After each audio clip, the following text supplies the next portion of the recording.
안녕하십니까 하고 여러분 반갑습니다. 레포트 작성법 특강을 맡게 된 실용외국어학과 교수 정상모입니다. 대부분의 학생들이 잘 하고 계세요. 그죠? 레포트 작성법을 어떤 형식에 따라서 기한을 지키면서 잘 하고 계시는데, 특히 이제 신입생으로 오시는 분들이나 편입을 하신 분들이 처음 이렇게 접하면서, 원격 대학을 처음 접하면서 레포트 작성법에 대해서 많은 질문이 들어오고 있습니다. 그래서 이런 불편함을 좀 해소해 드리고 좀 더 나은 레포트 작성법을 여러분들에게 일러드리기 위해서 지금 레포트 작성법 특강을 하게 되었습니다. 자, 그럼 지금부터 한번 살펴보도록 하겠습니다. 레포트는 학술적 글쓰기의 시작이라는 것입니다. 초, 중, 고까지 우리가 공부를 해오는 과정들은 일반적인 그 소양을 쌓는, 교양을 쌓는 그런 기초 지식을 쌓는 과정이라고 본다라면, 대학 교육은 전문 교육입니다. 그래서 더 심화된 단계로 가면 이제 대학원에 가서 석사과정, 박사과정을 밟게 되는데요. 그 석사과정, 박사과정을 할 때 중요한 게 이제 논문을 쓰게 되는데요. 그게 원칙을 지켜가면서 자기의 의견을 정확히 표출하고 요구하는 바를 정확히 전달해주는 그런 글쓰기를 해야 돼요. 그래서 대학 과정에서 레포트 쓰는 연습을 하는 것은 결국엔 학술적인 글쓰기의 시작이다라고 보시면 됩니다. 이걸 위해서는 이제 충분한 자료 조사를 해야 되겠고요. 그 다음에 이 자료를 바탕으로 해서 이제 글쓰기, 장문, 컴포지션을 정확히 좀 해주셔야 된다는 것입니다. 자, 그렇다면 과연 그 학술적 성격을 지닌 일종의 레포트, 이 글쓰기를 어떻게 하면 잘할 수 있는가라는 것입니다. 그래서 제일 중요한 거는 아무렇게나 쓰면 안 되겠죠. 그래서 일정한 형식을 갖추어서 작성을 해야 된다는 것입니다. 이제 첫 번째 보시면요, 알맞은 형식을 취해야 되고요. 이 형식이라는 것은 해당 교과목의 교수님들의 성향이나 또 학습 방향에 따라서 달라질 수 있습니다. 거기서 이제 제시를 하게 되고요. 그 다음에 이제 의도에 맞는 내용 및 분량. 그러니까 교수님께서 이제 그 과제를 내신 의도가 있을 거예요. 그 과제를 통해서 무엇을 알고자 하는가, 그런 의도에 맞게 써야 되고요. 또 한정없이 양을 많이 쓰거나 너무 작게 쓰거나 하면 안 되죠. 그래서 대부분의 교수님들이 뭐 A4 용지, 뭐 3매, 4매, 뭐 이렇게 해서 한정을 좀 두거든요. 그래서 의도에 맞는 내용을 좀 작성해야 되고 분량도 지켜줘야 되는 거죠. 그 다음에 이제 뭐니 해도 제일 중요한 겁니다. 제일 중요한 거는 뭐냐면 제출 일자, 마감 시한을 준수해 줘야 된다는 것입니다. 이걸 참고적으로 좀 말씀드리면 이런 거예요. 저희 학교 같은 경우에 이제 리포트 과제물을 받을 때 1차 시한이 있고 2차 시한이 있어요. 근데 1차 시한에 내게 되면은 받아야 될 점수, 보통은 우리가 과제물 점수, 리포트 점수가 20점입니다. 근데 20점 만점을 다 받을 수 있습니다. 그런데 2차에 제출하게 되면 아무리 잘 썼다 할지라도, 정말 세계적인 작가가 아니면 세계적인 학자가 썼다 할지라도 기본적으로 20%가 감점이 되어서 80%밖에는 받질 못해요, 점수가. 그러니까 만점이 80점이라는 거예요. 쉽게 말씀드리면 1차에 제출하면 완벽하게 글을 썼다라고 가정할 때 100점 만점에 100점을 받게 된다라면 2차에 제출하게 되면 완벽히 글을 썼습니다. 정말 흠잡을 데가 없어요. 그런데 만점이 80점밖에 안 된다라는 거예요. 자, 그러니까 제출 일자를 준수하는 게 얼마나 중요한지 여러분들 아시겠죠? 다시 한번 부탁드리지만 무엇보다 중요한 건 뭐다? 제출 일자를 지켜줘야 된다. 그러면 이 세 가지 형식, 알맞은 형식, 그 다음에 의도에 맞는 내용, 분량, 그리고 제출 일자, 우선순위를 굳이 둔다라면, 사실 다 중요하지만 우선순위를 굳이 둔다라면 1번은 제출 일자를 준수하는 겁니다. 2번은 형식에 알맞은 형식을 갖춰야 되고요. 3번은 내용에 맞는 또는 의도에 맞는 그리고 분량을 맞춰서 하는 거라고 보시면 되겠습니다. 자, 그러면 과제는 어떤 형식으로 주어지는가라는 것입니다.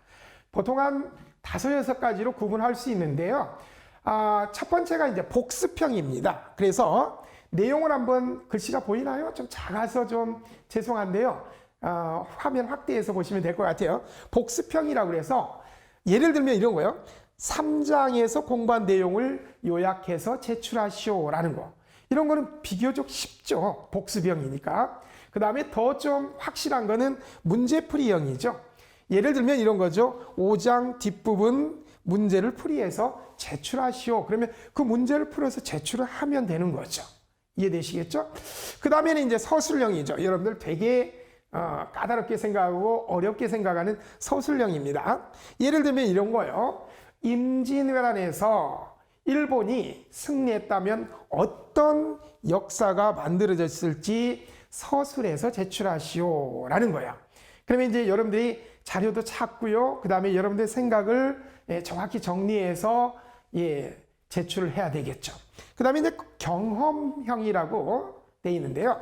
기간 내에 물품을 중고시장에 판매하고 과정을 기술하여 제출하시오 같은 거. 그러니까 자기의 어떤 행위나 이런 것들 경험적인 부분을 과제로 제출하는 그런 형태가 되겠습니다. 그 다음에 이제 자료 수집형인데요. 자료 수집형이요. 그래서 예를 들면 이런 거요. BTS의 해외 반응을 증명할 수 있는 객관적인 자료들을 조사하여 제출하시오. 이런 것들은 서베이를 조사를 충분히 해서 그 자료들을 수집해서 분류를 잘 해서 제출하면 되고요. 그 다음에 이제 평가형이 있죠. 최근 3년 이내 우리 사회에 큰 영향을 준 문제적 이슈를 선정해서 그 효과와 이유를 보고서로 제출하세요 라는 형태의 문제가 되겠습니다. 이거 말고도 이제 교수님의 특성에 따라서 여러 가지 분류들이 나올 수 있는데요. 크게 우리가 한 6가지 정도를 봤습니다. 자, 그렇다면 이렇게 교수님들이 제출하는 문제에 대해서 우리가 좋은 레포트를 작성해서 제출하려면 어떻게 해야 될지 그 방법들에 대해서 구체적으로 한번 살펴보도록 하겠습니다. 크게는 좋은 레포트를 작성하는 방법에는 크게 3가지를 우리가 볼 수 있습니다. 첫 번째, 과제 분석이라는 것입니다. 그러니까 교수님이 어떤 과제를 어떤 의도에서 내셨는지 정확히 좀 분석을 할 필요가 있죠. 두 번째는 내용 구성입니다. 알찬 내용으로 구성을 해야 되겠죠. 여기에는 이제 여러 가지 조사가 있고요. 검색이 있고 하겠죠. 그 다음에 이제 좋은 장문.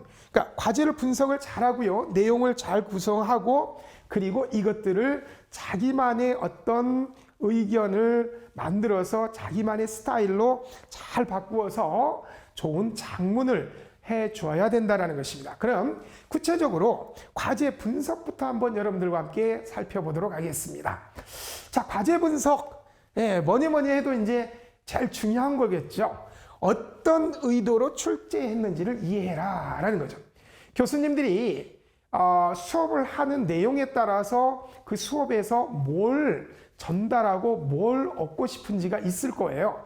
그래서 과목의 특성에 따라서 출제 의도가 다를 수가 있거든요. 또는 교수님들의 개인적인 성향이나 교육 철학 등에 따라서 각기 다르게 나타날 수 있어요. 그래서 의견이나 견해를 묻는 경우도 있고요. 심화 탐구 과정을 묻는 경우도 있고 조사 그 자체를 좀 해서 제출해라 또는 앞에서 봤던 것처럼 복습형 이런 형태들이 나올 수가 있어요. 그래서 교수님이 이 과제를 어떤 의도에서 제출했는지 그 의도를 정확하게 이해할 필요가 있다는 것입니다. 그래서 예를 한번 볼게요. 과제 분석에서 어떤 의도로 제출했는지 이해하라 하는 사례를 한번 들어보도록 하겠습니다. 다문화 관련 과목에서 예를 들면 이렇게 나올 수 있습니다. 과제 주제가 이겁니다. 다문화 가족과 난민 문제 주제가 이렇습니다. 그리고 이제 부제가 붙었습니다. 최근 예멘 난민 수용 문제 해결을 위한 본인의 견해를 밝히고 우리 사회에서 다문화 가족의 확산에 따른 대비에 어떤 정부 정책이나 사회적 합의가 필요한지 보고서를 제출하시오라고 돼 있어요. 그러면 이게 이제 표제가 되겠고요, 부제가 되겠습니다. 정확히 의도를 좀 파악해야 되겠죠. 그래서 이런 거죠. 그러면 첫 번째 이제 여러분들이 의도를 파악하는 중에 사건은 뭡니까?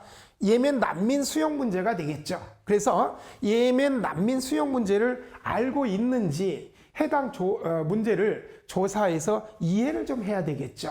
무턱대고 그냥 글을 쓸 수는 없죠. 자, 그 다음에 이제 또 뭐가 나올 수 있습니까? 본인의 견해를 쓰라 그랬어요.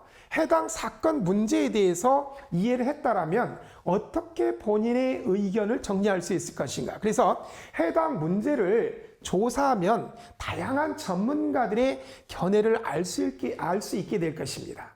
이것을 공부하고 자신의 의견을 만들어내는 거죠.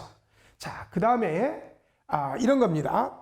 그 다음에 이제 다문화 가족에 대해서 얘기를 할 수 있어야 되겠죠. 그래서 난민 수용은 다문화 가족과 연관된 주제이고 정부 정책과 사회적 합의를 찾아서 조사하여 공부해라. 이런 거죠. 그리고는 이런 것들이 이제 정리를 해야 되는데 그러면 두 번째로 건너가서 이제 어떻게 해요? 자료를 어디에서 찾을 것인지를 또 결정을 해야 되겠죠. 그 의도를 정확히 파악하고 그러면 그 의도에 맞춰서 자기 의견도 정리를 하고요. 사건도 개요를 파악했다. 그러면 이제 본격적으로 들어가서 자료를 어디에서 찾을지 결정을 해야 되겠죠. 이런 거죠. 그래서 자료 수집 과정은 논문이나 서적을 통할 수 있고요. 그 다음에 신문이나 뉴즈를 통할 수 있고요. 그 다음에 저널이나 잡지, 통계 자료 같은 것들을 우리가 통해서 볼 수 있어요. 그래 논문이나 서적 같은 경우는 면담 방식이 있을 수 있고요. 관찰 방법이 있을 수 있고요. 그 다음에 이제 통계 자료 같은 거는 이제 검사 방법 같은 것들이 있을 수 있겠죠. 또는 직접 방문해서 질적인 방법을 통해서 파악할 수도 있겠죠. 자, 그러면 자료를 어디에서 찾을지 결정하라 해서 우리가 흔하게 쉽게 할 수 있는 방법을 좀 소개해 드리도록 하겠습니다. 시간적 여유가 많지 않은 우리 이제 사이버 대학의 원격 대학의 학생들은 어쩔 수 없이 이제 직접 조사 방법이나 방문 형태라기보다는 자료 수집을 간접적으로 하는 방법, 인터넷을 적극 이제 활용하는 방법을 택하는 게 좋겠죠. 그렇다고 또 인터넷을 무턱대고 이렇게 활용할 수는 없겠죠. 그래서 이걸 좀 보면은 공신력 있는 자료의 검색부터 시작을 해야 된다는 거죠. 우리가 흔히 볼 수 있는 네이버라든지 다음이라든지 구글 같은 이런 검색 도구들을 이용하면 좋겠죠. 네이버나 이제 다음 같은 경우는 자료 그 자체를 찾는 용도가 아니라 웹사이트, 뭐 언론사라든지 도서관 같은 데를 찾아서 들어가서 이제 용도로 검색하는 것을 제가 이제 적극적으로 좀 권장을 해드리고요. 그 다음에 이제 구글 같은 경우들은 사실은 구글에는 이렇게 들어가면은 자료들이 어마어마한 방대한 양들이 있어요. 그래서 입력한 검색어와 가장 연관성이 높은 웹페이지를 제공받아서 이제 거기에서 검색을 하는 방법이 있겠습니다. 그래서 공신력 있는 자료의 검색부터 시작하자라고 돼 있는데요. 뭐 이런 디지털 뉴스 또는 국내 기업의 재무 정보라든지 이런 것들이 이제 얼마든지 검색을 하면 나올 수 있겠죠. 통계청에 들어갈 수도 있고요. 국회 도서관에 들어갈 수도 있고요. 이런 것들은 전부 다 공신력을 갖춘 그런 자료들로 여러분들이 보시면 되겠습니다. 자, 그러면 이제 구글 검색 방법을 구체적으로 한번 알아보도록 할게요. 그래서 구글 검색 잘 되는 방법이라고 이제 여러분들이 치면은 그런 형태들이 나올 수가 있어요. 요즘에 인터넷에서 이렇게 검색을 하면 정말 아주 세세한 것까지 다 나올 수가 있어요. 그래서 여러분들이 두려워하지 말고요. 가서 얼마든지 찾아낼 수 있으니까 가서 검색하시면 돼요. 대신 아까 말씀드렸던 것처럼 우리가 공신력 있는 어떤 사이트를 좀 이용할 필요가 있죠. 그래서 특정한 사이트 내에서 검색하고 싶다면 이렇게 검색창에다가 치고 엔터키를 누르게 되면 이제 자료들이 쭉 뜨겠죠. 그 다음에 이제 잘 모르겠으면 두 단어 중 아무거나 검색하고 싶으면 overlay라는 영어 단어를 중간에 넣으면 이것저것 관련된 내용들이 다 함께 뜨게 돼 있습니다. 그리고 이제 또 검색어가 정확하게 생각하지 않으면 김땡수 해서 별표로 처리해도 됩니다. 완전한 단어가 다 안 나와도 검색이 비슷한 것, 유사한 것들은 다 나와요. 그래서 불명확한 단어를 땡 처리해서 검색을 하면 단어 개수는 중요하지 않다라는 거죠. 검색창에 다 뜨게 되니까 필요한 것들을 클릭해서 또 들어가면 될 것 같습니다. 그 다음에 특정 단어가 포함된 검색 결과가 필요할 때는 네이버에서도 동일하게 이제 적용이 되는 건데요. 예를 들어서 김정수 하고는 더블 쿼테이션 마크를 쳐서 우리가 이제 인용부호라고 하죠. 그 안에다가 예를 들어서 오프라인 특강, 오프 특강 이렇게 하면은 그 관련된 내용들이 다 뜨게 되어 있습니다. 자, 그러면 이제 내용을 어떻게 구성할 것인지라는 것을 한번 보도록 하겠습니다. 자, 내용 구성 방법. 자, 보이시죠? 누굽니까? 현빈이라는 배우죠. 그런데 같은 현빈이지만 이미지가 다 다르죠. 똑같은 배우지만 그 이미지에 따라서 우리에게 오는 느낌이 다 달라요. 그러니까 여러분들이 과제 주제가 표제가 부제가 똑같은 거를 여러분들이 다 받는다 할지라도 어떻게 표현을 하냐에 따라서 그 레포트 점수는 달라지겠죠. 그래서 한번 이제 표지부터 한번 들어가 보도록 할게요. 그 표지를 제작할 때 제목만 딱 써놓는 경우 있어요. 그냥 리포트에 큰 제목만 쓰는 경우가 있어요. 근데 어떤 학생은 이제 표지를 제작할 때 거기에 뭐 학과, 학년, 학번, 그 다음에 이제 작성자 또는 그 담당 교수 명까지 이렇게 기재를 해주는 경우가 있고요. 여기 이제 학교 로고까지 이렇게 넣어주는 경우가 있어요. 그래서 제목만 있는 리포트는 표지가 썰렁할 뿐만 아니라 누가 작성했는지 언제 작성한 건지 알 수가 없잖아요. 그러면 이 레포트보다는 이 레포트가 점수가 훨씬 더 높겠죠. 그러니까 정보를 세세하게 좀 전달해달라 이겁니다. 근데 이제 걱정하실 필요는 없어요. 저희 학교에 레포트 표준 양식이 있어요. 그래서 요거는 대학 안내창에 들어가면 HSCU 소개 메뉴에 들어가면 이제 다운받을 수 있게 돼 있으니까 크게 걱정하실 필요는 없습니다. 그래서 그냥 거기다가 그 한글 파일에다가 자기가 제목만 써가지고 하는 것보다는 요거를 좀 다운받아 가지고요. 상단 중간에 수강 중인 과목 이름 게재를 하고요. 그 다음에 학교 로고는 들어가 있으니까 걱정하지 않으셔도 되고요. 중간에 조금 작은 크기로 이제 과제명을 좀 써주시고 그 다음에 요거는 목록화돼 있으니까 거기에다 해당 사항을 기입해 놓으면 되겠습니다. 자, 그리고요. 목차에 관련된 거. 근데 사실은 저희가 이제 레포트 과제를 내는 거는 목차까지 작성할 정도, 그 정도는 아니에요. 그래서 요거는 그 표준으로 띄워드리고 지나가도록 하겠습니다. 이렇게 이제 목차를 작성할 수가 있어요. 근데 일반적으로 볼 때 레포트를 구성하는 큰 골격은 이렇게 보시면 돼요. 세부적인 내용은 안 보셔도 될 것 같고요. 서론과 본론과 결론 세 파트로 나눠서 이렇게 좀 작성을 해주시면 좋을 것 같아요. 그래서 서론은 이제 머릿말의 개념으로서 과제의 정의, 그 다음에 이제 개념, 요지 이런 것들을 쓰고요. 그러니까 쉽게 말하면 교수님이 부여한 과제에 대해서 좀 그 정의에 해당되는 부분들을 쓰시면 되고요. 본론은 과제의 주요 내용, 그러니까 여러분들이 조사한 또는 검색한 그런 내용들을 여기에 쫙 기재를 해주시면 될 것 같습니다. 그리고 결론은 이제 당연히 결론에서는 뭐가 들어가는 게 제일 좋아요? 자신의 의견 같은 것들이 좀 들어가면 좋겠죠. 그래서 서론, 본론, 결론 이런 식으로 좀 작성을 해주시면 좋고요. 그 다음에 이제 그 부호 같은 거, 그 행렬에 따라서 열에 따라서 이제 반가로를 쓸 수 있고요. 쌍가로, 원가로 이렇게 순서대로 쭉 쓸 수 있는데요. 이것도 뭐 큰 문제는 안 될 것 같습니다. 뭐 그래서 1번 쓰고 가번 쓰고 1-가로 쓰고 이런 형태로 해서 쭉 일목요연하게 좀 해나가면 될 것 같고요.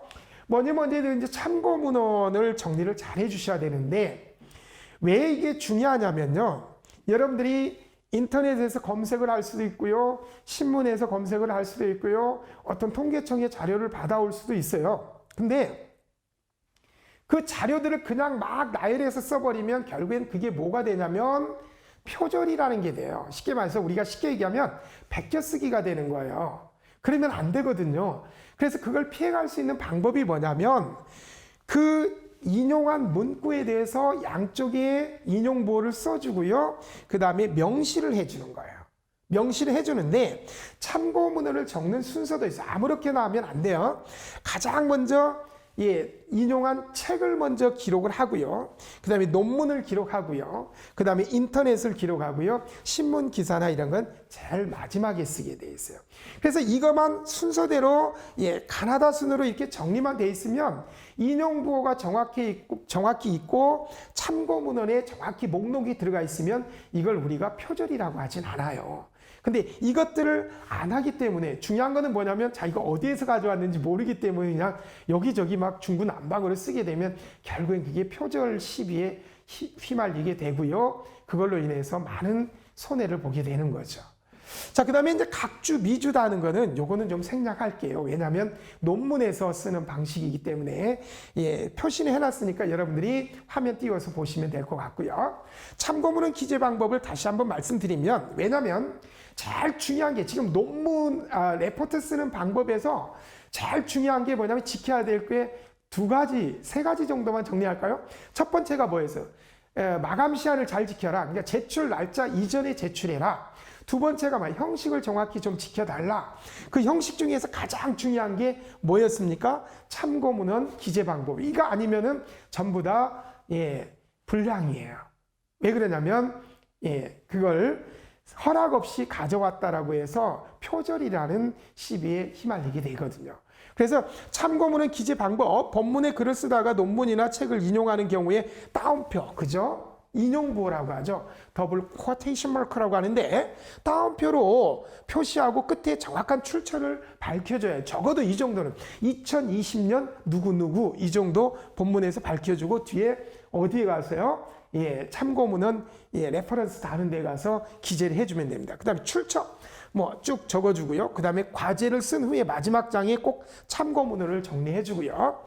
그 다음에 참고문헌의 유형에 따라 표기 방법은 표기 방법은 이렇게 해주시면 되겠습니다. 아까 하는 거. 자, 그 다음에 이제 작문 방법이 나오는데요. 좋은 작문이라는 것은 뭡니까? 읽는 사람을 중심으로 써나가야 된다는 것입니다. 좋은 글은 이해하기 쉬우면서 또한 우리가 조사한 참고 자료를 자신의 언어로 재구성해서 풀어서 써야 된다는 거예요. 중요한 거는 자신의 언어로요.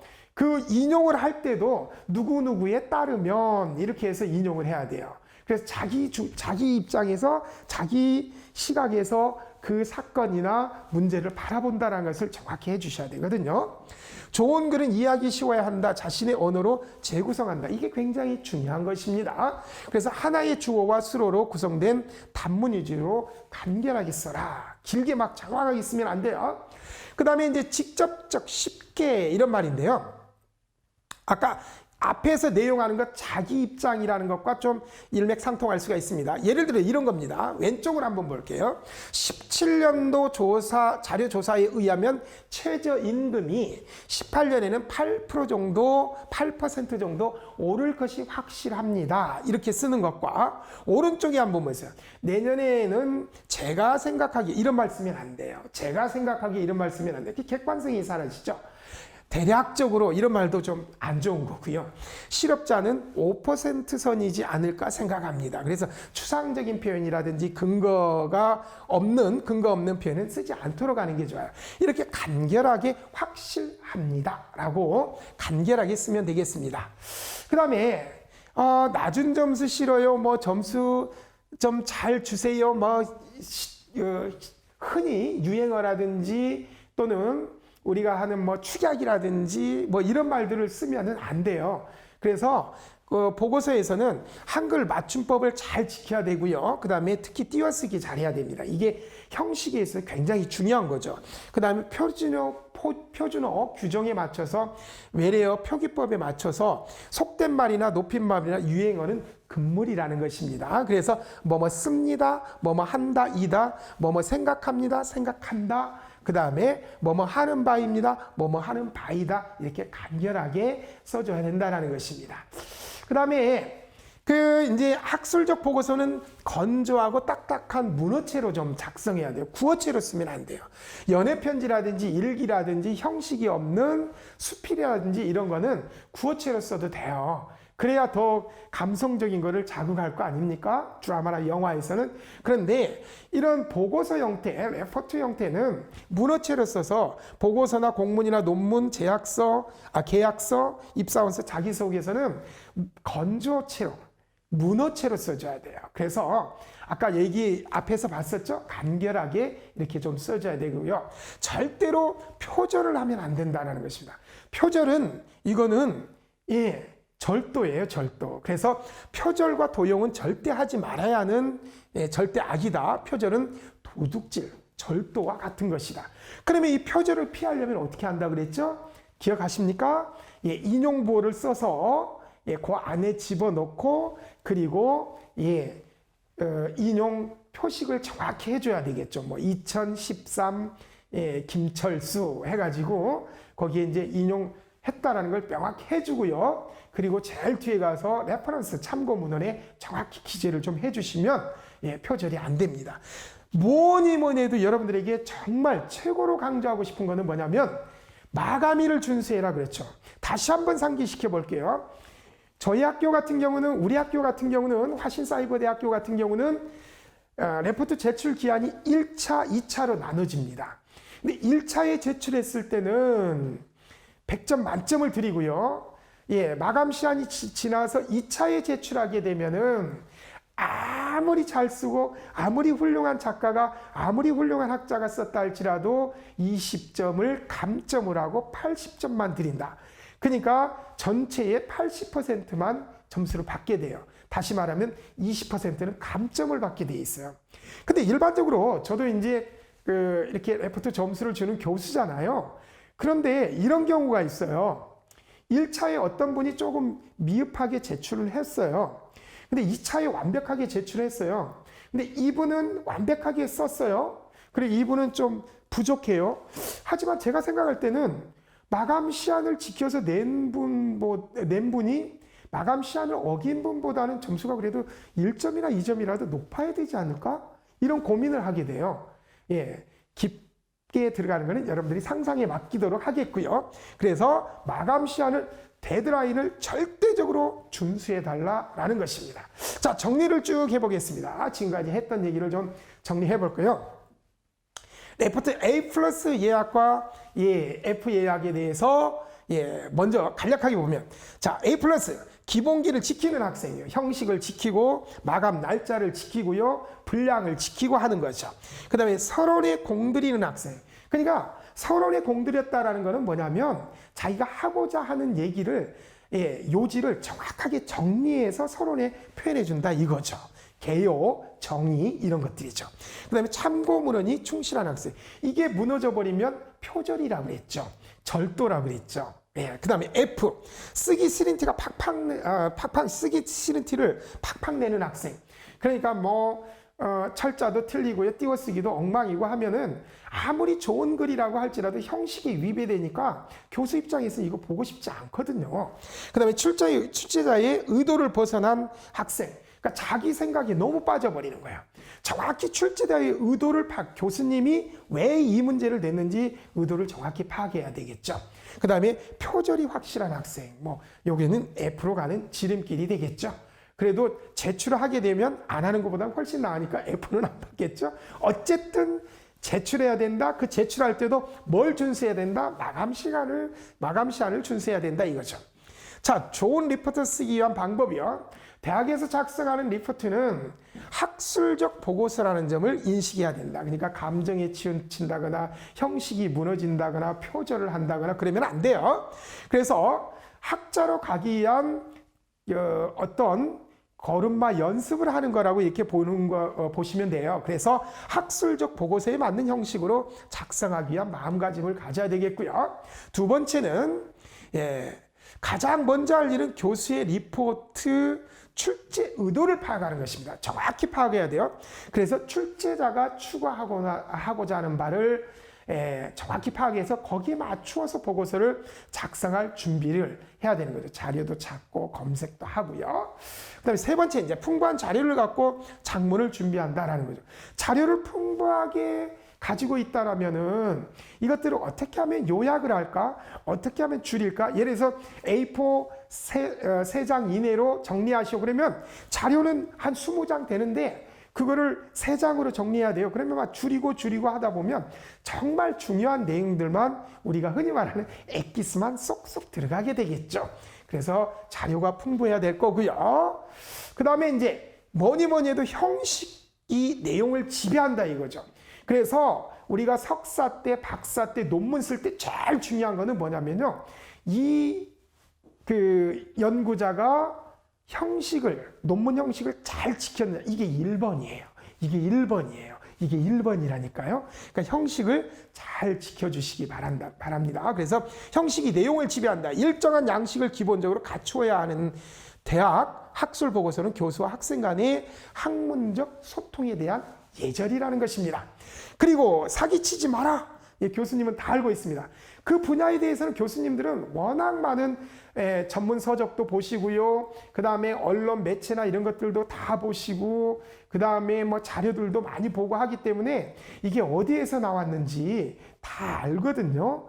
특히 이제 표절하지 마라 이런 얘기입니다. 네, 지금까지 여러분들과 함께 레포트 작성 요령에 대해서 한번 살펴봤습니다. 물론 굉장히 저희 교수들이 이렇게 이제 과제를 채점하다 보면 굉장히 훌륭한 글들이 많이 있어요. 우리 학우님들이 너무나도 일목요연하게 조리 있게 잘 작성해준 어느 논문 못지않은 그런 과제들도 많이 있습니다.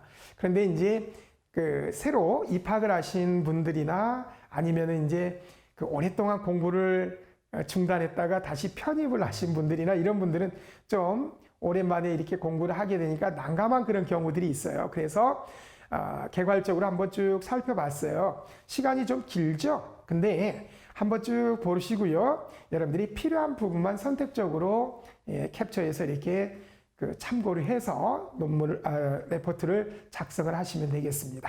자, 뭐라고 되어 있습니까? 열정이 담긴 레포트가 나의 성적을 크게 변화시킨다라고 되어 있죠. 그 열정이라는 건 뭡니까? 충분한 자료를 조사해야 된다는 거예요. 그래서 자료가 방대하면은요, 정말 훌륭한 글이 나올 수밖에 없어요. 왜냐하면 그걸 줄이고. 예를 들어서 10페이지 정도 자료를 A4 용지 10매 정도를 자료를 조사했어요. 근데 과제를 부여할 때는 A4 용지 2매 이내로 하시오라고 한다면 10페이지를 2페이지로 줄이려면 얼마나 축약을 해야 되겠어요? 그러면 정말 필요한 요소들만 우리가 흔히 말하는 엑기스들만 과제 안에, 레포트 안에 담기게 되거든요. 그럼 정말 훌륭한 글이 나오게 되는 거예요. 근데 반대로, 한 장의 자료를 가지고서 3장을 만들어내려면 어떻게 돼요? 쓸데없는 얘기 계속 해야 되겠죠. 군더더기 붙겠죠. 그 다음에 미사 요구들 붙여야 되겠죠. 그러니까 주관이 개입이 되고 쓸데없는 감정이 개입이 돼서 글은 장황한데 필요한 내용은 거의 없어요. 그러면 점수를 많이 못 받게 되죠. 그렇죠? 그래서 열정이 담긴 레포트가 나의 성적을 크게 변화시킨다는 거 꼭 명심하시고요. 다시 한번 여러분들에게 주지시켜 드릴 거는 이겁니다. 자, 레포트 작성할 때 제일 중요한 거 첫 번째 뭐라고요? 그렇죠. 마감 시한을, 데드라인을 철저히 지켜달라. 이게 완벽하게 써서 2차에 제출하는 글보다 조금은 미흡하지만 1차에 제출한 글이, 과제가 성적을 훨씬 더 높게 받을 수 있다 이거예요. 그래서 첫 번째 뭐다? 마감 시한을 철저히 지켜라. 두 번째 뭡니까? 형식에 따라라 이런 겁니다. 의도를 정확히 파악하고 교수님이 원하는 게 뭔지, 그리고 레포트를 쓰는 형식이 있잖아요. 표지 형식도 있고요. 서론, 본론, 결론 이렇게 해서 좀 나눠주고요. 형식을 따라라. 그 다음에 세 번째 마지막으로 뭐다? 절대 표절하지 마라 이런 거예요. 표절을 피해가는 방법은 뭐다? 그렇죠. 인용부 쓰고 표시 달아주고 뒤에 가서 정리를, 레퍼런스, 참고문은 정리를 해주시면 됩니다.